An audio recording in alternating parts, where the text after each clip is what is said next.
Luís Mendes Pedro é diretor do Serviço de Cirurgia Vascular do Centro Hospitalar de Lisboa e Norte e coordenador do novo curso online que a Faculdade de Medicina de Lisboa irá lançar no próximo mês de abril.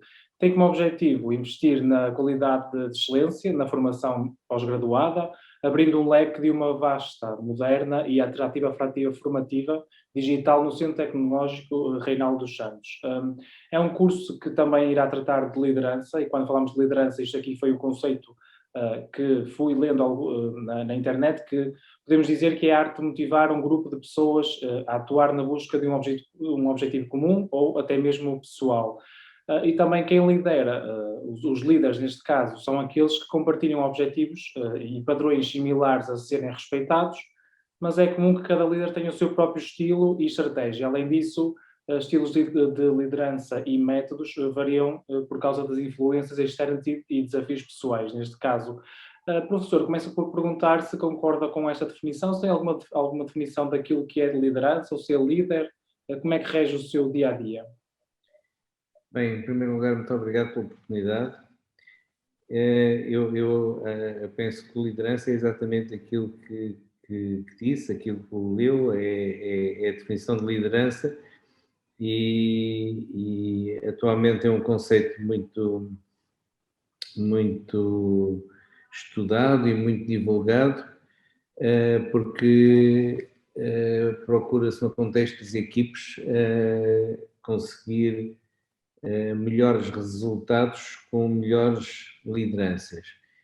E, portanto, aquilo que disse é o conceito atual de liderança e a maneira como eu vejo a liderança no meu dia-a-dia e como eu procuro pôr em prática tem que ver exatamente com esses pontos que mencionou. O primeiro, talvez seja o mais importante, é a motivação. E conseguir equipes motivadas e tendo como objetivo o objetivo comum, portanto, o objetivo da instituição, da organização, neste caso, numa situação mais lata de um serviço hospitalar, numa situação mais estrita, num contexto de uma intervenção cirúrgica a um doente, portanto, de uma forma mais macro ou mais micro, a motivação é muito importante e o objetivo comum é muito importante. Claro que num contexto micro de uma intervenção cirúrgica o objetivo comum é óbvio e as pessoas estão envolvidas nesse objetivo comum, que é o sucesso e o bem da pessoa que está a ser operada, mas num contexto de um serviço hospitalar, por exemplo, já tem que ser mais elaborada a construção de técnicas motivacionais para os diferentes elementos da equipe. Depois acho que é importante perceber que as motivações têm que ser diferenciadas, portanto as motivações têm que ser trabalhadas consoante as pessoas com que nós,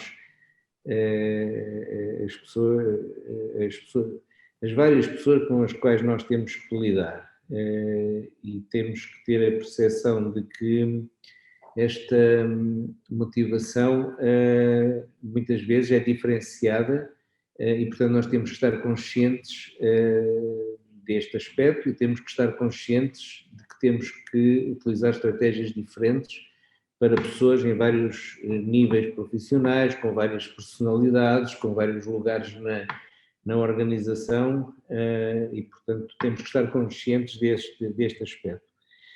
Outro aspecto que para mim é muito importante é a construção daquilo que se chama os rewardings, quer dizer, o que é que eu posso dar em troca. E isso no mundo real é muito importante, numa fase inicial em que se começa a trabalhar a motivação é fácil de conseguir, com a elaboração de estratégias bonitas, com bonitos planos, bonitas frases, é fácil conseguir essa motivação, mas com o tempo, com a rotina, com o avançar do trabalho, isso não é suficiente e é preciso perceber que cada um de nós precisa ter os seus próprios rewardings, as suas recompensas. E essas recompensas nós não estamos a falar sempre e necessariamente, embora seja crucial, das recompensas financeiras, que obviamente no sistema público não tem nada a ver com quem dirige, tem a ver com o sistema e, portanto, como essa motivação normalmente não é muito forte, porque o sistema não proporciona uma grande motivação nesse aspecto, é preciso arranjar outro tipo de rewardings, de recompensas. E, portanto, a liderança também tem que se preocupar com isso. Depois, para mim, é um aspecto talvez mais crucial, e isso aplica-se quer ao tal nível mais macro, quer a um nível mais micro, é uma coisa chamada comunicação. É muito importante comunicar.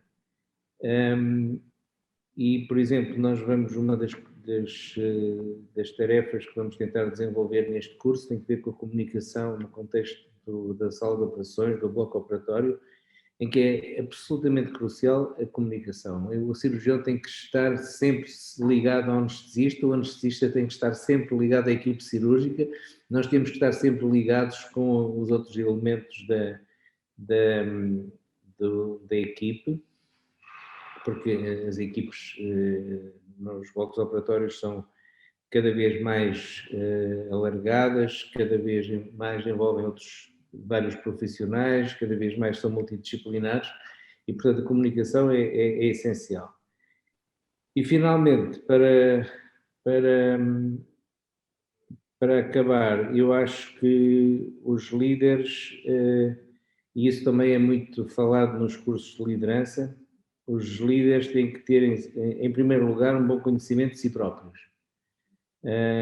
E, portanto, o autoconhecimento de quem lidera, em relação às suas próprias características e à sua própria personalidade, é o primeiro passo para ter uma boa liderança, que é o autoconhecimento, o que tem que ver com a elaboração dessas estratégias e tem que ver com a capacidade depois de definir estratégias para cada elemento da equipe e tem que ver com a maneira como a própria liderança também reage perante as situações práticas e, nomeadamente, quando as situações são difíceis e quando há situações que são challenging, que são desafiantes.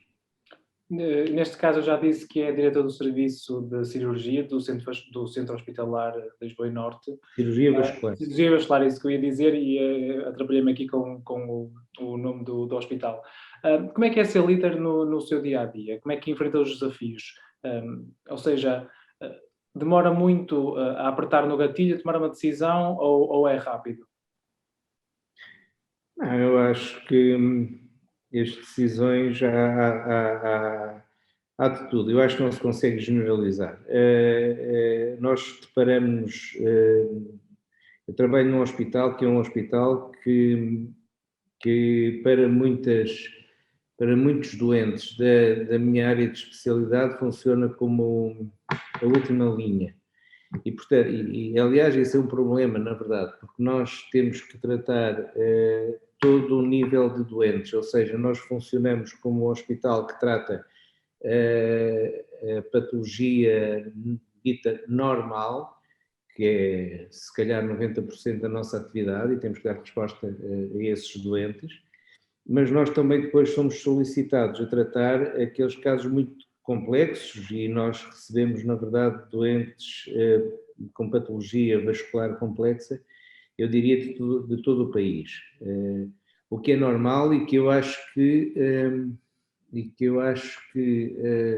é um aspecto muito positivo para o próprio país, na medida em que, efetivamente, os doentes muito complicados e muito complexos devem ser referenciados para alguns sítios, porque só assim é que se consegue ter as condições para os tratar, ter a experiência para os tratar, porque são normalmente doentes que não aparecem todos os dias e não fazem parte daquela patologia vascular média. Portanto, ainda bem que eles são referenciados, mas nesse tipo de doentes mais complicados, as decisões por vezes são complexas e nós temos muitas vezes que refletir.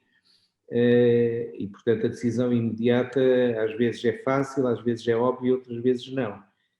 Mas já agora deixe-me só dizer que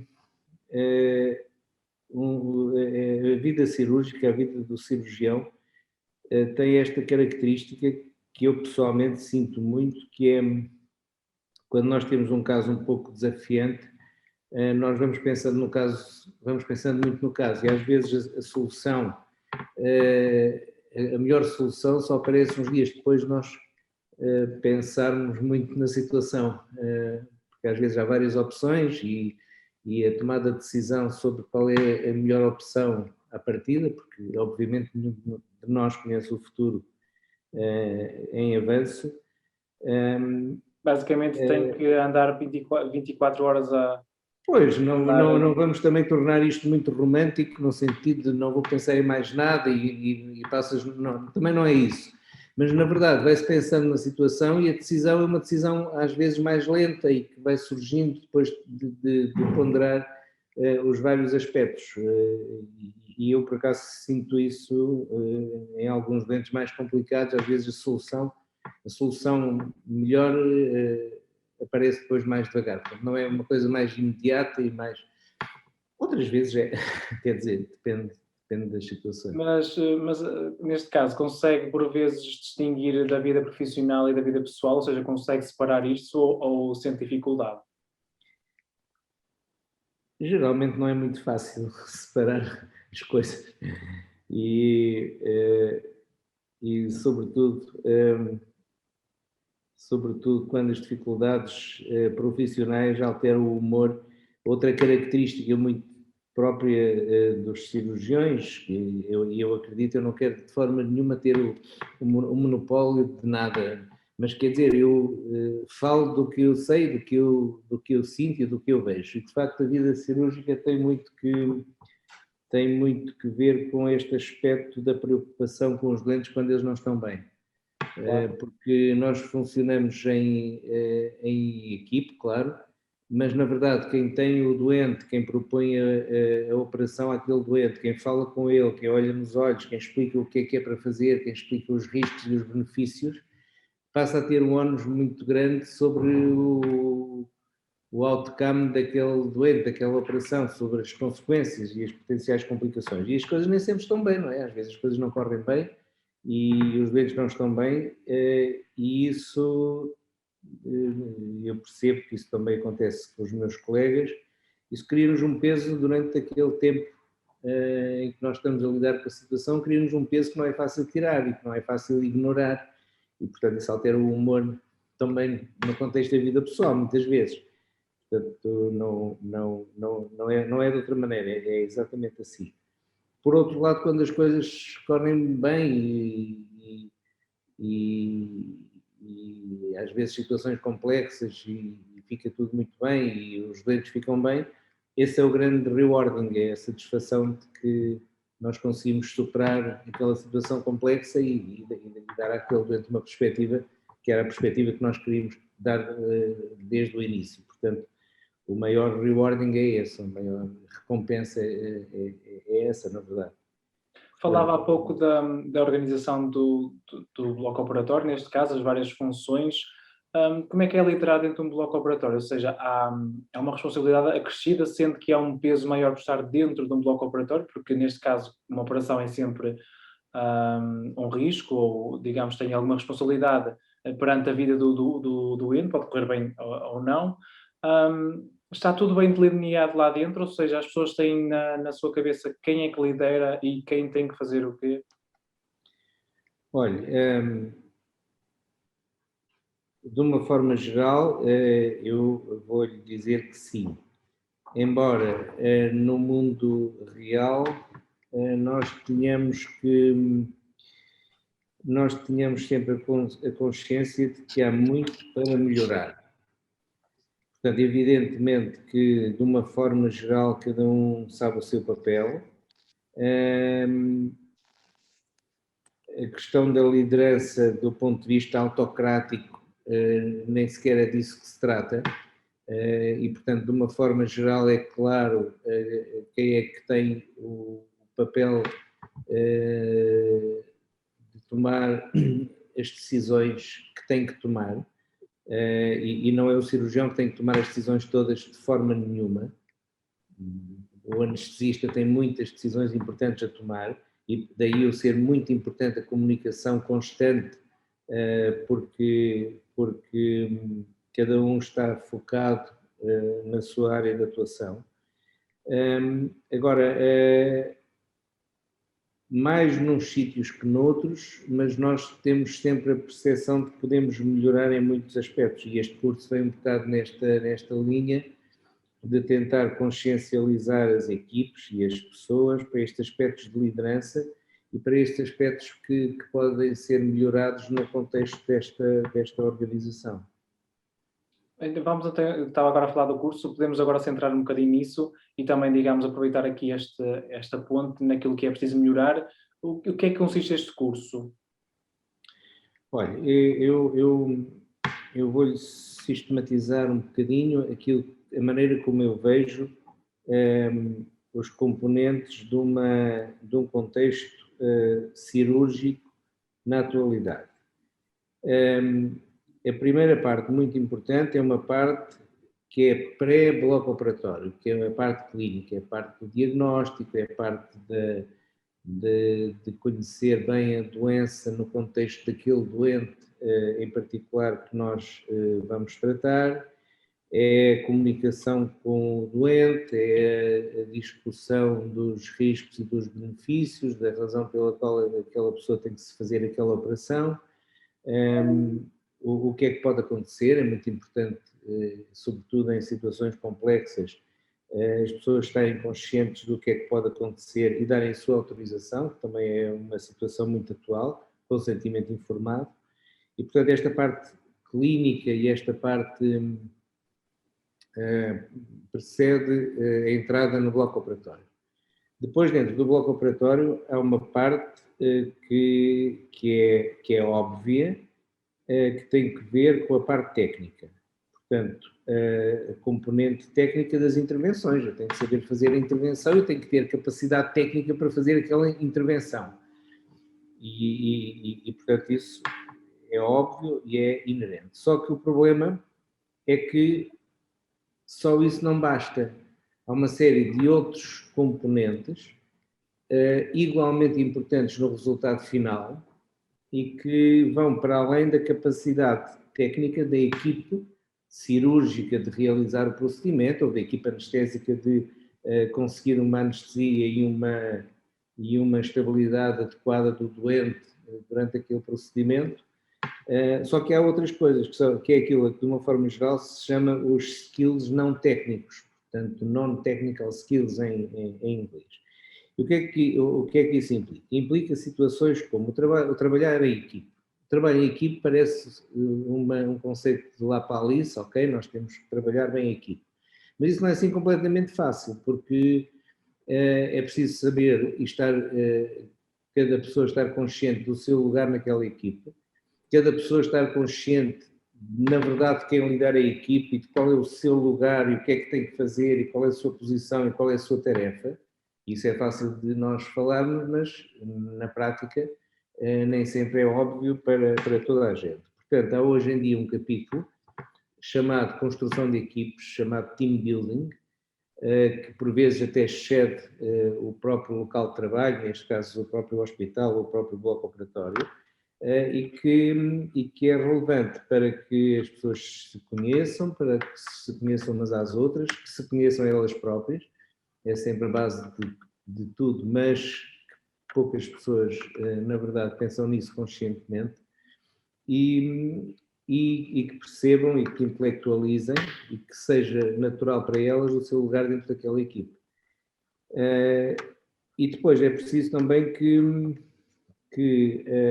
a maneira de reação da equipe a situações imprevistas, que é outro aspecto muito frequente no contexto da cirurgia, a maneira como a equipe reage a situações imprevistas e, portanto, são componentes dos chamados skills não técnicos que este curso vai tentar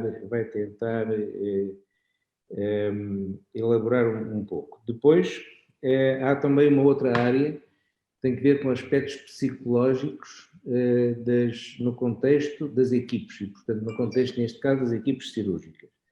Como é que é a satisfação, como é que são as relações interpessoais, como é que se consegue evitar aquelas situações agora muito faladas de burnout, de depressão por stress profissional, porque o contexto e o ambiente são muitas vezes bastante estressantes. Portanto, uma outra área que se vai procurar discutir. Depois, a cirurgia na atualidade, como a medicina em geral, é extremamente tecnológica. Ao contrário do que era antigamente, que havia uma série de instrumentos cirúrgicos, o símbolo máximo era o bisturi, mas atualmente as coisas são muito mais complicadas que isso.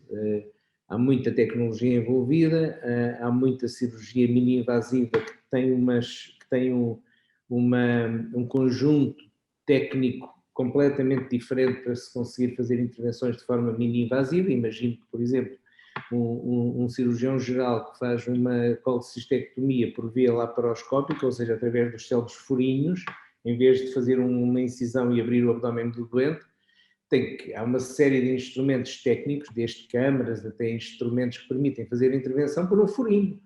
Portanto, tecnologicamente é completamente diferente. E isto aplica-se a todas as áreas, nomeadamente à cirurgia vascular. E, portanto, estes padrões novos, estes paradigmas novos, implicam uma logística muito mais complexa. E, portanto, nós também vamos discutir aqui no curso a um dos módulos que tem que ver com os novos desafios logísticos do hospital, no sentido de proporcionar às equipes a enorme panóplia de material que muitas vezes é necessária para as intervenções. E depois é preciso lidar com essa panóplia de material também em situações imprevistas, ou seja, nós não podemos, se tivermos uma situação imprevista, estar nesse momento a requisitar o material A, o material B, não, nós temos que o ter disponível.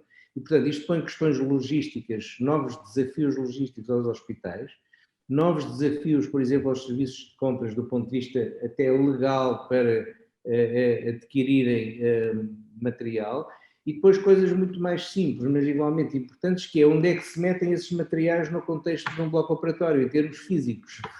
E eu poderia dar imensos exemplos de novos materiais que têm que estar disponíveis no hospital e que ocupam imenso espaço, e isso também é um novo desafio em relação ao que acontecia há uns anos. Portanto, nós estamos a falar de novos desafios e de novos paradigmas de organização a vários níveis. E, portanto, este curso vai também olhar para isso e procurar discutir estes aspectos menos conhecidos e menos discutidos e menos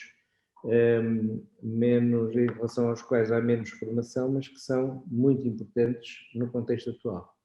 Este curso dirige-se a todos os profissionais de saúde?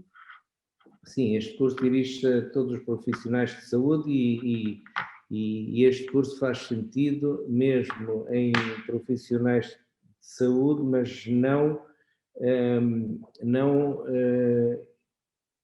obrigatoriamente integrantes das equipes de saúde, ou seja, evidentemente que médicos, enfermeiros, técnicos, os técnicos hoje em dia interferem em imensas fases destes processos de que nós estamos a falar. Obviamente que este curso é dirigido a esses profissionais, mas este curso também pode ser dirigido a profissionais da organização da medicina, a pessoas da logística, a pessoas das compras, pessoas da gestão hospitalar. Eu penso que este curso, obviamente nós vamos ver, nós temos bastante expectativa neste curso, mas ele ainda não aconteceu, vai acontecer agora a primeira edição. Portanto, eu espero que vá de encontro a estas expectativas, mas que seja um curso abrangente para pessoas intervenientes nos processos de saúde, mas não obrigatoriamente do ponto de vista técnico dentro de um bloco operatório. E já agora, este curso também vai ter aqui duas componentes em relação às quais eu pessoalmente tenho bastante expectativa, que tem que ver com duas conferências que nós procuramos integrar e que vão fazer o paralelismo com duas áreas profissionais que têm bastantes semelhanças com o contexto de um bloco operatório. Um deles é bem conhecido e é o contexto da aviação. As equipes do cockpit de um avião têm que ter, e nós sabemos que até há muitos aspectos em que deviam servir mais de modelo para a construção das equipes cirúrgicas. A equipe dentro de um cockpit tem exatamente este tipo de discussões e este tipo de avaliação do papel de cada pessoa, de que nós temos estado aqui a falar no contexto do bloco operatório. É claro para o piloto, o comandante e o copiloto o que é que cada um faz, e isso é perfeitamente claro, e aquilo que pode variar é combinado sempre. Antes, hoje eu tenho o papel A e tu tens o papel B, mas no voo de regresso provavelmente tu tens o papel A e eu então tenho o papel B. E portanto, repare, uma coisa muito simples, mas que é também claro nas intervenções cirúrgicas, isso também normalmente é muito claro, mas são situações completamente paralelas. Como é que no cockpit se reage a uma crise, também como é que no bloco operatório se reage a uma crise. Outra questão que nós estamos a começar a importar e imitar da aviação tem que ver com a simulação, com o treino em simulador, que os pilotos já fazem há muitos anos, o treinar os procedimentos normais e os procedimentos em crise, treiná-los num simulador. Nós, na medicina e na cirurgia, estamos agora a desenvolver essa área, e já é possível atualmente desenvolvê-la de forma bastante realista, mas ainda não de forma obrigatória. Portanto, é uma outra área que nós temos que desenvolver e da qual também iremos falar neste curso. Portanto, essa área é uma área que é muito importante nós estarmos conscientes desse paralelismo. E, finalmente, há uma outra área que é a área militar, onde se podem pôr muitas vezes as mesmas questões de paralelismo de organização com a medicina e com a cirurgia. E, portanto, eu tenho alguma expectativa nessas conferências, porque penso que vão ser muito interessantes. O curso é online e trata-se de uma aposta inovadora da Faculdade de Medicina, certo? Pois, este curso é feito em colaboração com a Universidade de Cambridge e muitas das sessões vão ser ministradas, aliás, a maioria, por formadores da Universidade de Cambridge.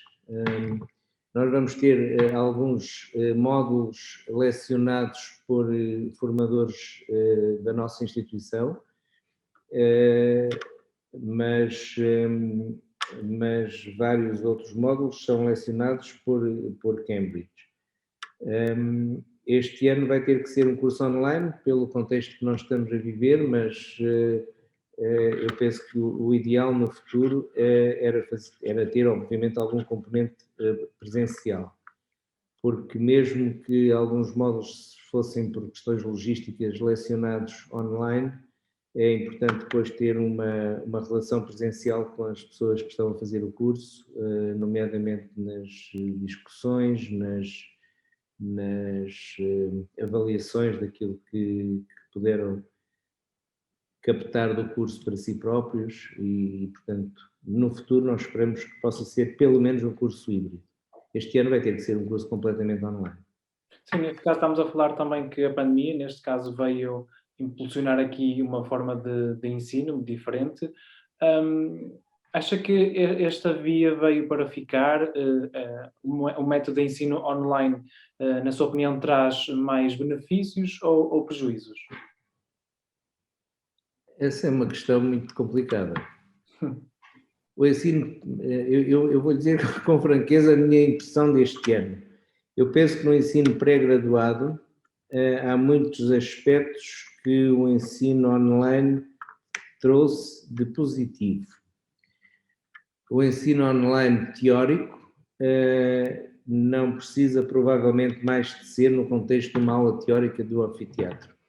E provavelmente, se o ensino teórico for online, provavelmente nós vamos ter uma maior assistência do que nós já tínhamos antes da pandemia no ensino teórico. E o ensino teórico é muito importante sempre, na minha opinião. E com a vantagem de que as aulas podem ser gravadas, podem ser vistas noutros tempos, noutras horas, e portanto isso dá uma flexibilidade maior aos alunos e portanto penso que no fim do dia isso vai ser positivo. Claro que o ensino prático em medicina é essencial e esse nunca poderá ser substituído e portanto tem sempre que acontecer. O ensino pós-graduado, portanto este ensino das reuniões e dos congressos e dos seminários, eu aí já penso de maneira diferente. Eu penso que é muito mais fácil nós termos uma pior assistência, uma pior participação do que nós tínhamos numa reunião presencial, porque quer nós queiramos, quer não, no mundo real as pessoas têm que trabalhar, têm que viver, têm a sua vida e se estiver focado numa reunião para a qual se deslocou, para a qual cansou o seu próprio trabalho, para estar num congresso ou numa reunião ou num simpósio, a pessoa está focada naquilo. Se a perspectiva for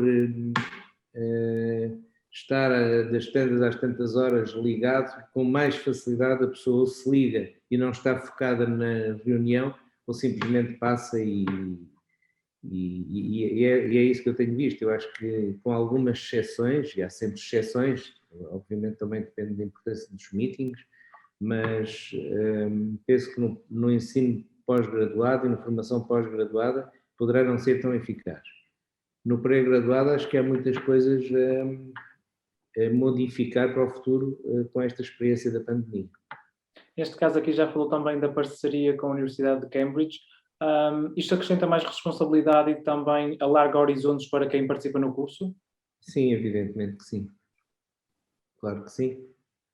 A responsabilidade é sempre maior, como é evidente, se nós estivermos conectados com uma grande instituição internacional. Portanto, claro que sim, claro que aumenta a responsabilidade. Para terminar, e visto que, como já disse, que estamos a falar de um curso líder, e também falámos aqui um bocadinho no início da sua, a nível pessoal, como é que é liderar, fazia-lhe esta última pergunta, que é, considera-se que é líder de pessoas ou gera pessoas? Olha, eu procuro ser líder de pessoas, mas não é nem de perto nem de longe. Aquilo que conta no fim do dia é a minha opinião. Eu posso ter uma opinião pessoal sobre como as coisas correm, mas no fim do dia o que interessa é a maneira como, para já, como as equipes produzem e como as equipes atuam e quais são os resultados que proporcionam no final do dia. E depois a percepção que as próprias pessoas têm da liderança, mas isso aí eu de forma nenhuma pretendo ser o porta-voz do resultado da minha própria liderança. Agora, eu procuro liderar pessoas e procuro preocupar-me com estes aspectos que eu lhe expliquei no início, que são os aspectos que eu acho que são importantes, nomeadamente a comunicação, nomeadamente a motivação e nomeadamente as recompensas que cada um tem do seu próprio trabalho, porque sem isso as pessoas ou não são felizes ou não dão o seu melhor. A pessoa tem que ter todos nós temos que ter no fim do dia um objetivo de recompensa. Professor, muito obrigado mais uma vez pela entrevista que nos deu e espero vejo que lidere durante muitos anos. Nada, muito obrigado. Obrigado. Obrigado pela oportunidade, bom dia.